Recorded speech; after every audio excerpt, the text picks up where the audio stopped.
വന്യമൃഗ ശല്യത്താൽ വലഞ്ഞ് ഇടുക്കി മൂന്നാറിലെ തോട്ടം മേഖല. കാട്ടാനയും പുലിയും ഒക്കെ ജനവാസ കേന്ദ്രങ്ങളിൽ ഇറങ്ങുന്ന സ്ഥിതി തുടരുകയാണ്. അന്തർ സംസ്ഥാന പാതയിൽ കഴിഞ്ഞ രാത്രിയിലും കാട്ടുകൊമ്പൻ ഗതാഗതം തടസ്സപ്പെടുത്തി. കുണ്ടള സാന്റോസ് എസ്റ്റി കോളനിയിൽ വന്യജീവി ആക്രമണത്തിൽ പശുക്കൾ ചാവുകയും ചെയ്തു. മൂന്നാറിലെ തോട്ടം മേഖലയിൽ വന്യജീവി ശല്യത്താൽ ജനജീവിതം ദുസ്സഹമാകുകയാണ്. കാടിറങ്ങുന്ന കാട്ടാനയുടെയും കടുവയുടെയും പുലിയുടെയും ഒക്കെ സാന്നിധ്യം കുടുംബങ്ങളുടെ സ്വൈര്യജീവിതം തകർക്കുന്നു. അന്തർ സംസ്ഥാന പാതയിൽ കന്നിമല എസ്റ്റേറ്റിന് സമീപം കഴിഞ്ഞ രാത്രിയിൽ കാട്ടുകൊമ്പൻ പടയപ്പ ഇറങ്ങി. രാത്രി 10 എത്തിയ കാട്ടാന 1 മണിക്കൂറോളം ഗതാഗത തടസ്സം സൃഷ്ടിച്ചു.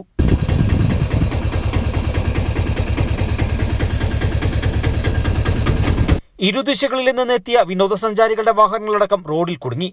പിന്നീട് വനപാലകരെത്തി പടയപ്പയെ തുരത്തി. കുണ്ടള സാന്റോസ് എസ്റ്റി കോളനിയിൽ വന്യജീവി ആക്രമണത്തിൽ പശുക്കൾ ചത്തു.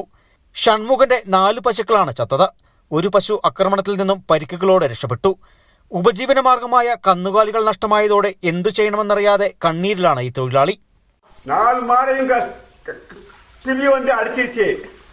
எனக்கு ரொம்ப வயதாகி போச்சு, நடக்க கூட முடியாது. இதை வச்சுதான் நான் பழக்கிறேன்.